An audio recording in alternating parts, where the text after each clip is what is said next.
4 বছর ধরে তুলনামূলক শান্ত থাকার পর ফের সৌদি আরব ও ইয়েমেনের হুতি বিদ্রোহীদের সংঘাত মাথাচাড়া দিয়ে উঠেছে।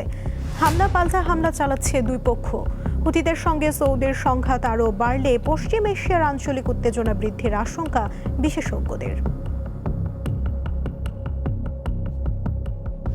গত বছর থেকে ইরান ও যুক্তরাষ্ট্রের সংঘাতে জর্জরিত পশ্চিম এশিয়া। এর মধ্যেই পুরাতন আরেকটি সংঘাত মাথাচাড়া দিয়ে ওঠার আশঙ্কা দেখা দিয়েছে। 4 বছর ধরে চলা যুদ্ধবিরতি ভেঙে সৌদি আরবে ক্ষেপণাস্ত্র হামলা চালিয়েছে ইয়েমেনের হুতি বিদ্রোহী গোষ্ঠী। সাম্প্রতিক উত্তেজনা সূত্রপাত একটি ইরানি ফ্লাইটকে ঘিরে। প্রায় 1 বছর পর ইয়েমেনের সানা বিমানবন্দরে একটি ইরানি বিমান অবতরণের চেষ্টা করলে অস্ত্র রয়েছে অভিযোগ তুলে সৌদি জোট তাতে হামলা চালায়। পরে সেই ইরান বিমানটি অন্য একটি স্থানে অবতরণ করতে বাধ্য হয়। এর পরপরই লোহিত সাগরে সৌদির ওপর নৌ অবরোধ দেয় বিদ্রোহী গোষ্ঠীটি। শুরু হয় পাল্টাপাল্টি আক্রমণ। এতে করে 1 দশকের বেশি সময় ধরে চলমান শত্রুতা আবারও মাথাচাড়া দিয়ে উঠেছে। কিন্তু এই হুতি বিদ্রোহী কারা এবং সৌদির সাথে এই গোষ্ঠীর কী শত্রুতা? হুতিদের প্রধান শক্তি ও মিত্র হলো ইরান। এর আনুষ্ঠানিক নাম আনসার আল্লাহ বা আল্লাহর সাহায্যকারী। 1990 দশকে হুসেইন আল হুতির নেতৃত্বে জাইদি শিয়া মতবাদে যাত্রা শুরু। 1962 সালে গৃহযুদ্ধের পর ইয়েমেনে সুন্নি শাসন এলে হুতিরা কোণঠাসা হয়ে পড়ে এবং বিদ্রোহী আন্দোলন গড়ে তোলে। 2014 সালে হুতি বাহিনী ইয়েমেনের রাজধানী সানা দখল করে সৌদি সমর্থিত সরকারকে ক্ষমতাচ্যুত করলে দেশটিতে গৃহযুদ্ধ শুরু হয়। 2015 সালে সৌদি নেতৃত্বাধীন সামরিক জোট হুতিদের দমনে হস্তক্ষেপ করলে এটি একটি ভয়াবহ আঞ্চলিক যুদ্ধে রূপ নেয়। 2022 সালে জাতিসংঘের মধ্যস্থতায় দুই পক্ষের মধ্যে সাময়িক যুদ্ধবিরতি হয়।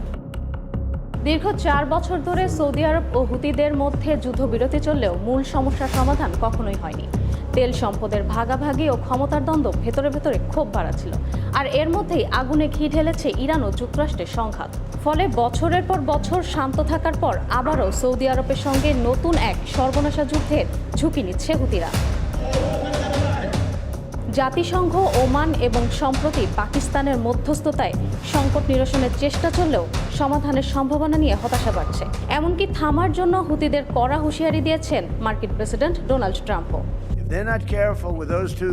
হরমুজ প্রণালী অবরুদ্ধ থাকায় তেল রপ্তানির জন্য সৌদি আরব এখন পুরোপুরি লোহিত সাগরের ওপর নির্ভরশীল। তবে হুতিদের সঙ্গে সৌদির বড় সংঘাত হলে তা এই তেল রপ্তানির জন্য আরও চ্যালেঞ্জ হতে পারে। এছাড়া পশ্চিম এশিয়াতে আঞ্চলিক উত্তেজনা বৃদ্ধির পাশাপাশি ইরান ও যুক্তরাষ্ট্রের সংঘাত আরও বিস্তৃত হতে পারে বলে আশঙ্কা করা হচ্ছে। ইশরাত সুমা, দীপ্তবার্তা কক্ষ। কয়েকদিন বিরতির পর আবারও ইরানে হামলা শুরু করেছে যুক্তরাষ্ট্র। সামাজিক যোগাযোগ মাধ্যম এক্সে মার্কিন সামরিক বাহিনীর সেন্ট্রাল কমান্ড জানিয়েছে, গত মঙ্গলবার জর্ডানে অবস্থিত মার্কিন সামরিক ঘাঁটি এবং হরমুজ প্রণালীতে জাহাজে চালানো ইরানের হামলার পরিপ্রেক্ষিতে দেশটিকে শক্তিশালী জবাব দেওয়া হচ্ছে। আল জাজিরা জানিয়েছে, ইরানের দক্ষিণাঞ্চলের কেশম দ্বীপ, বন্দর আব্বাস, আবু মুসা, সিরিক ও কিস শহরে একাধিক বিস্ফোরণের খবর পাওয়া গেছে। ভারতের লোকসভায় প্রশ্নভাস ও সরকারি পরীক্ষায় অনিয়ম ঠেকাতে পাবলিক এক্সামিনেশনস সংশোধনী বিল পাশ হয়েছে। বিরোধী দলের স্লোগান ও বিক্ষোভের মধ্যেই বুধবার বিলটি অনুমোদন দেয় নিম্নকক্ষ। এনডিটিভি জানায়, সোমবার ভারতের বিজ্ঞান ও প্রযুক্তি এবং ভূবিজ্ঞান প্রতিমন্ত্রী জিতেন্দ্র সিং বিলটি লোকসভায় উত্থাপন করেন। নতুন সংশোধনী অনুযায়ী পরীক্ষা পরিচালনায় যুক্ত সেবা প্রদানকারী প্রতিষ্ঠানের ক্ষেত্রে সর্বোচ্চ জরিমানার পরিমাণ 1 কোটি রুপি থেকে বাড়িয়ে 5 কোটি রুপি করা হয়েছে। একই সঙ্গে সংশ্লিষ্ট প্রতিষ্ঠানের পরিচালক ও ব্যবস্থাপনা কর্তৃপক্ষের বিরুদ্ধে কঠোর শাস্তির বিধান রাখা হয়েছে।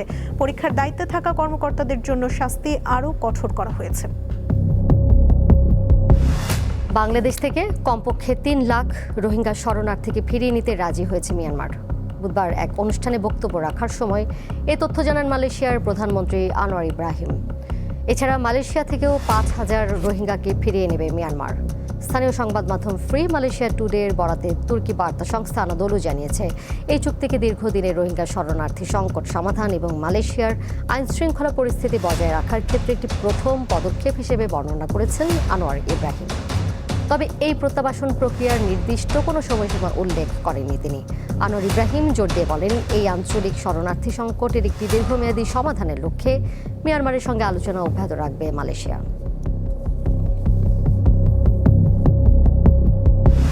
জাপানের শক্তিশালী ভূমিকম্পে মৃতের সংখ্যা বেড়ে 34 জনে দাঁড়িয়েছে। এখনও ধ্বংসস্তূপের মধ্যে নিখোঁজদের উদ্ধারে তৎপরতা অব্যাহত রেখেছেন উদ্ধারকর্মীরা।